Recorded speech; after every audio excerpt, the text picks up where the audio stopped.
ये बगैर नहीं है, हम 5-4 MLA जाएंगे, बंदे लेके आएंगे, उन्होंने मुकदमे में गिरफ्तारी डाल दी, ये बेचारे लेकिन आप कह रहे हैं कि आप छुड़वाएंगे, मैं लेके आऊँगा, अदरवाइज नहीं आऊँगा और आपको भी वीडियो भेजूँगा। ये बेचारे फंस गए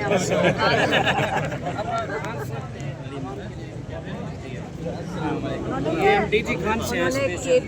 केपी को कहा कि आप तहरीक का आगाज करें, ज़बरदस्त इंशाल्लाह। वहाँ से फिर शुरू होगी तो बाकी जगह फिर जाएगी। अब डीजी खान की क़यादत को पैगाम दें कि वो भी खान साहब के लिए कोई देखिए मेरी बात सुनिए, कोई आपको कम अज़ कम पैगाम, देखिए पैगामों की ज़रूरत नहीं है जी आपको, हमें तो कोई पैगाम नहीं दे रहा था, हम तो 30-7 जी, बिल्कुल। भाई को नहीं मिले थे, तो हम यहाँ आके बैठ के हमने किसी हम को भी नहीं बुलाया अल्हम्दुलिल्लाह था। एक सेकंड, हमें अगर आदत पड़ जाए अपनी जिम्मेदारी सिर्फ उठा लें, जी अगर मिल के अपनी जिम्मेदारी उठा लें और क़यादतों का ना, क्योंकि क़यादत जब बुलाती है तो कोई नहीं आता, जी बिल्कुल क़यादत कोई साथ भी नहीं आते, जी आपको निकलना होगा अपनी इंशाल्लाह। देखिए हिम्मत सबको खुद करनी है इंशाल्लाह।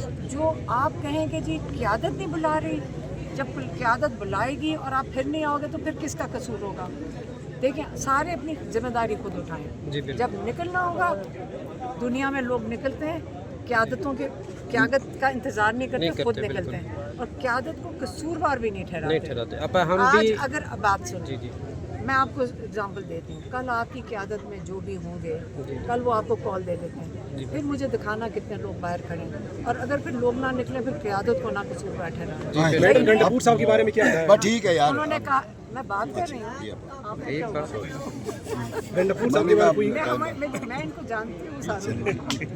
अच्छा जी बताएं। गंडापुर साहब के बारे में खान साहब ने क्या कहा है? उन्होंने कुछ कहा खास है, जिम्मेदारी वगैरह मिली है? उन्होंने सिर्फ ये कहा है कि अगर नवाज शरीफ की पूरी कैबिनेट लंदन उनसे हदायत लेने जा सकती थी और मशवरा करने, तो गंडापुर मेरे पास जेल का क्यों नहीं?